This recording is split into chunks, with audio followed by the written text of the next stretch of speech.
Okay, so this will probably be the only one I have time to do tonight. So this is a wonky shift. This is a wonky night.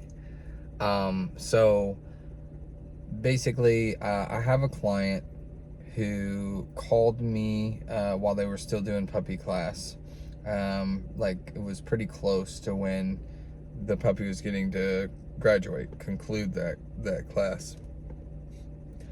And mind you, like these clients are wonderful people, cream of the crop clients. Okay, and basically the things that are persistent at this point in time, or the things that they had me working on most, that were most pressing to them, was loose leash walking and reactivity on walks. So I have worked on some other things with them in the house and in the backyard, and for those we've worked together.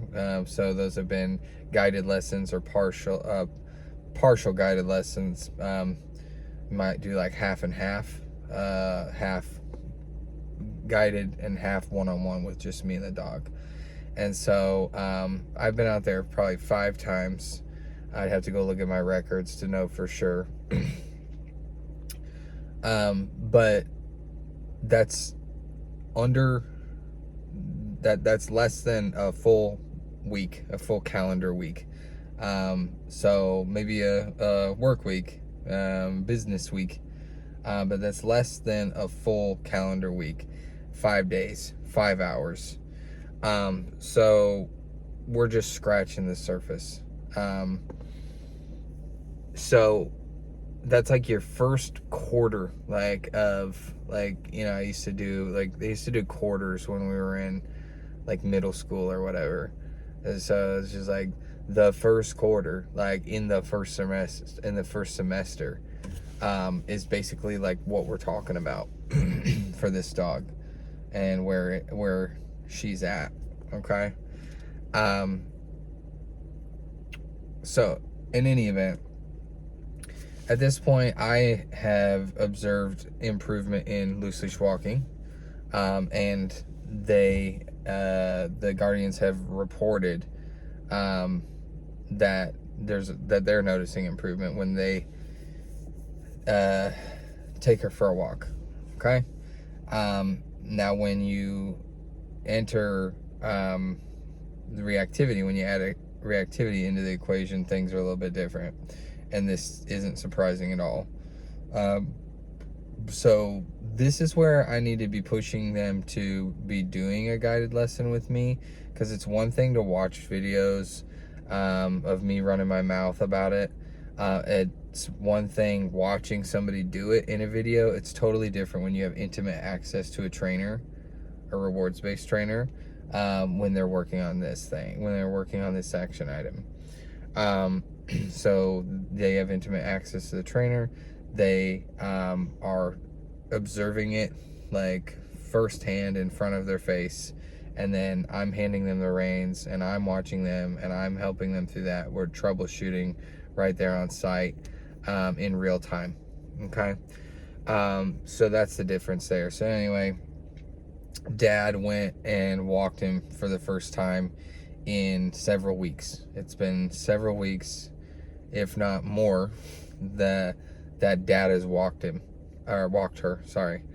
And so his experience that he relayed to me yesterday was that she was barking at a stimulus.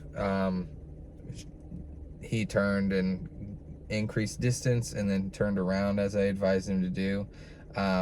We need to do this when we're finding that threshold. We're finding that place where the dog is under threshold. So basically I'm thinking that we're too close still when we're turning around to give her a first chance at clocking it and working our engage disengage protocol, working our look at that protocol. So again, I need to be working with them on like in the trenches, like in the field with this particular action item, because they need help bridging that gap.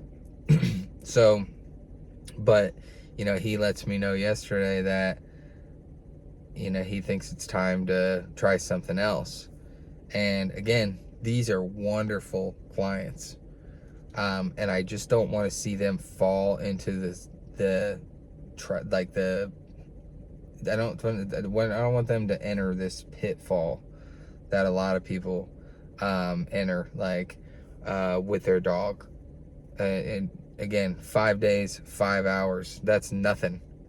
When you become a pianist or you become like a competitive gamer, like you do tournaments and stuff like that. If you, like, what I compared it to was I first started Taekwondo when I was about 5 years old, and the first lesson I ever did was a free one that I won through a raffle at my elementary school.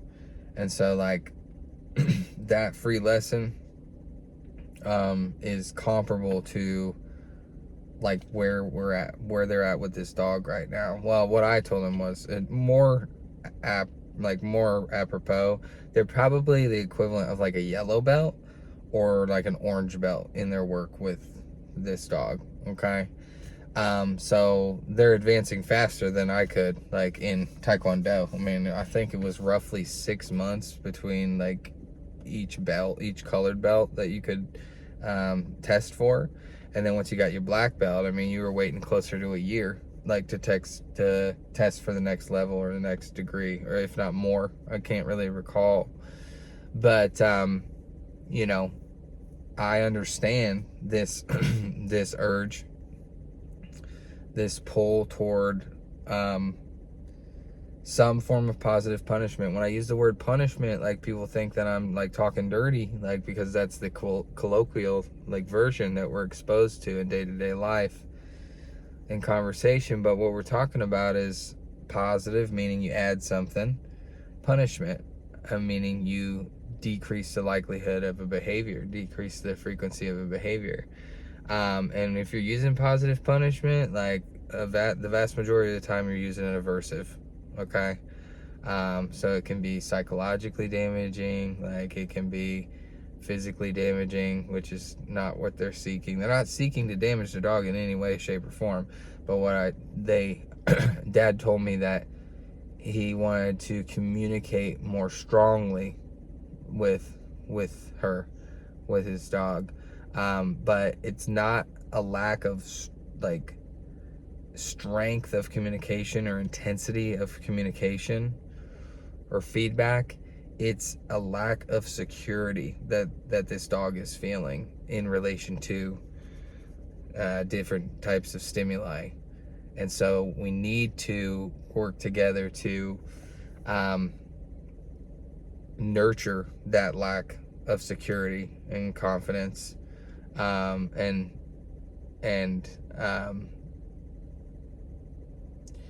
over time we need to maintain it. So it's that pull to like shut it down and to tell him not to do that because it's unacceptable or whatever. Like, that's not going to help the situation. Like, it's very rare that truly is a productive solution to this problem. You might suppress your dog's behavior. They might suppress her behavior here, but the fallout can be really great, and the blowback can be really great, because basically I was listening to watching a John McGugan video yet again today. He's basically like, you're informing your dog that an incoming dog makes you act weird, makes you act scary. And so, they're more worried, they're more preoccupied, they're more reactive toward whatever the stimulus is: a dog, a person, a child, which is also a person, bikes, whatever. When you tense up, even, like, that's enough feedback that they say, oh yeah, this thing's weird. I knew it was weird. Like, it sharpens that edge of reactivity.